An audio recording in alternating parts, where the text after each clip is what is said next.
بسم الله الرحمن الرحيم والفجر وليال عشر والشفع والوتر والليل إذا يسر هل في ذلك قسم لذي حجر ألم تر كيف فعل ربك بعاد إرم ذات العماد التي لم يخلق مثلها في البلاد وثمود الذين جابوا الصخر بالواد وفرعون ذي الأوتاد الذين طغوا في البلاد فأكثروا فيها الفساد فصب عليهم ربك سوط عذاب إن ربك لبالمرصاد فأما الإنسان إذا ما ابتلاه ربه فأكرمه ونعمه فيقول ربي أكرمن وأما إذا ما ابتلاه فقدر عليه رزقه فيقول ربي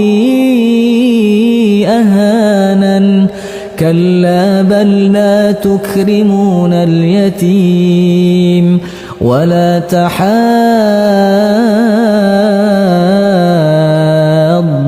على طعام المسكين وتأكلون التراث أكلا لما وتحبون المال حبا جما كلا إذا دكت الأرض دكا دكا وجاء ربك والملك صفا صفا وجيء يومئذ بجهنم يومئذ